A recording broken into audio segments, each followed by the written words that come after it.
Nos es grato compartir con usted recursos espirituales para su edificación personal. Bienvenido a su canal. Daniel capítulo 3, del versículo 1 hasta el versículo 18, dice lo siguiente: el rey Nabucodonosor hizo una estatua de oro cuya altura era de 60 codos y su anchura de 6 codos. La levantó en el campo de Dura, en la provincia de Babilonia.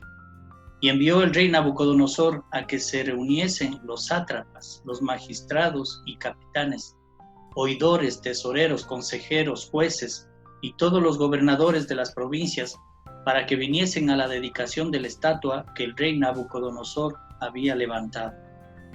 Fueron pues reunidos los sátrapas, magistrados, capitanes, oidores, tesoreros, consejeros, jueces y todos los gobernadores de las provincias a la dedicación de la estatua que el rey Nabucodonosor había levantado, y estaban en pie delante de la estatua que había levantado el rey Nabucodonosor.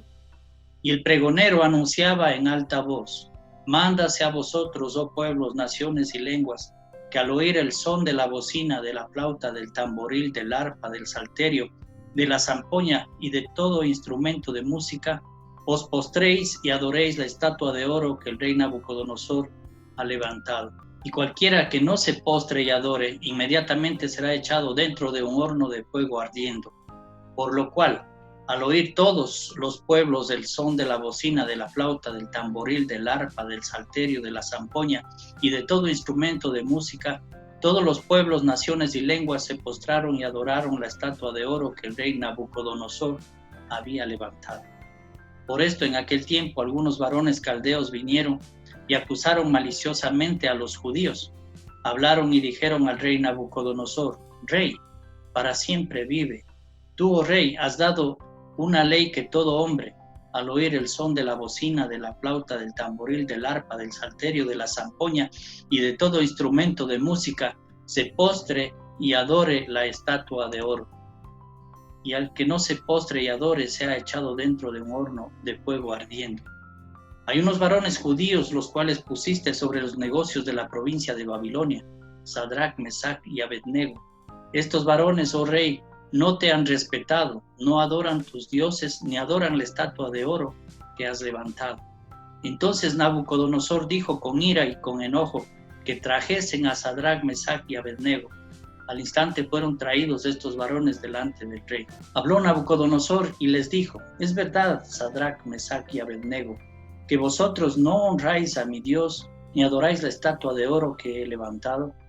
Ahora pues estáis dispuestos para que al oír el son de la bocina, de la flauta, del tamboril, del arpa, del salterio, de la zampoña y de todo instrumento de música, os postréis y adoréis la estatua que he hecho, porque si no la adoráis, en la misma hora seréis echados en medio de un horno de fuego ardiendo. ¿Y qué Dios será aquel que os libre de mis manos? Sadrach, Mesach y Abednego respondieron al rey Nabucodonosor diciendo: no es necesario que te respondamos sobre este asunto. He aquí nuestro Dios a quien servimos puede librarnos del horno de fuego ardiendo, y de tu mano, oh rey, nos librará.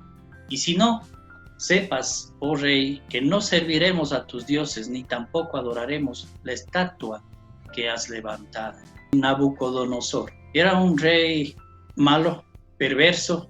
Dice la historia secular que tenía leones con cadenas puestos a los lados donde él recibía a la gente. El propósito era amedrentarles. Y sabemos, tenemos en las escrituras registros, y la historia también lo contempla, es de que quien desobedecía sus órdenes era sentenciado a muerte.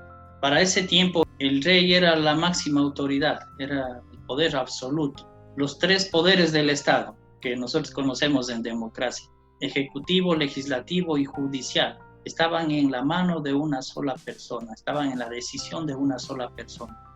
El rey hacía las leyes, el rey ejecutaba las leyes, y el que no cumplía las leyes, el rey le juzgaba. Había zozobra, y no solamente pienso que en ellos, sino en toda la población, de saber qué le gusta al rey, qué no le gusta al rey, o el miedo de desobedecer sus órdenes. Entonces se le ocurre hacer una estatua, posiblemente en la base del sueño que tuvo, y ahora ya le dieron una interpretación. Entonces considera que él puede ser un dios en la tierra. Hace una estatua, y esa estatua era de oro. porque en el sueño le dijo que la cabeza era de oro, dijo, y eso representas tú, ese es tu reino. A esta estatua lo que hace es le da carácter de Dios, que toda persona en el reino debe acercarse a la estatua o donde esté, debe arrodillarse y adorar. En el capítulo 2 acabamos de ver desde que reconoció al Dios de Daniel, que era el Dios de los judíos, el Dios de los hebreos, y que no les dio valor e importancia a los dioses de Babilonia. Pero ahora, ni lo uno ni lo otro, él se considera y se cree ya un Dios y manda a hacer una estatua. Pero bueno, más adelante podemos encontrar nosotros, según el relato, es de que ya reúne a toda la gente importante de su reino y hace pregonar delante de ellos, en presencia de su estatua, hace pregonar que toda persona debe arrodillarse y adorarle a este Dios. ¿Cuándo? Cuando inmediatamente se dé el sonido de estos instrumentos. Pero ha habido por ahí un grupo de caldeos, dice.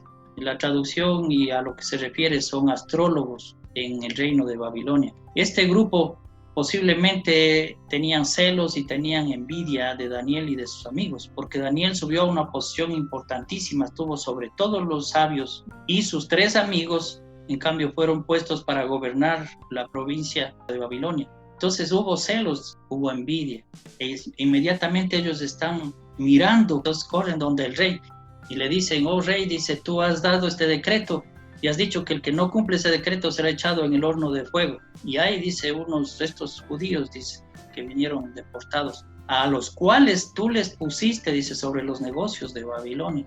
Estos no te respetan, no se arrodillan ni adoran a tu Dios. Entonces inmediatamente les hace venir, bueno, dice, ¿qué es lo que está sucediendo? Sé que ustedes no están adorando a mi Dios, a la estatua que yo he construido. Dice, la verdad es que no vamos a adorar. Dice, pero entonces ustedes van a ir al horno. Y estos jóvenes les dicen al rey, aún dice, si tú nos echaras en el horno, si esa fuera la sentencia de echarnos en el horno, aún así no nos arrodillaremos ni adoraremos a tu Dios. Lo que le estaban diciendo es, nosotros no vamos a dejar de adorar a nuestro Dios, ni por la amenaza. Y si nuestro Dios no nos libra, ni aún así nosotros dejaremos de adorarle a Él. Entonces ellos estaban dispuestos a un sí o a un no de su Dios, del Dios de Israel. Dios podría liberarles de las llamas del horno y Dios podría permitir que se quemaran también. Pero por cualquiera de las dos cosas ellos estaban dispuestos a no claudicar en su fe, en su adoración y en su fidelidad al Dios de Israel. Esto es importantísimo para nosotros. ¿Qué aumentó la fe? ¿Qué incrementó la fe de estos jóvenes? 2 cosas, los recuerdos y las promesas. ¿Qué recuerdos tenían? Ellos tenían un recuerdo fresco que fue este asunto del sueño y de la interpretación. Pues ellos, ¿qué hicieron? Se reunieron, oraron y con esa fe que oraron, Dios les respondió y les liberó de esta sentencia de muerte del rey, dándoles el sueño y la interpretación. Ese es uno de los recuerdos. La pregunta es, en nuestras vidas, ¿tenemos recuerdos? ¿Hay una historia de las cosas que Dios ha hecho en nuestras vidas, con nuestros seres queridos, con nuestra familia? Eso debe incrementar nuestra fe.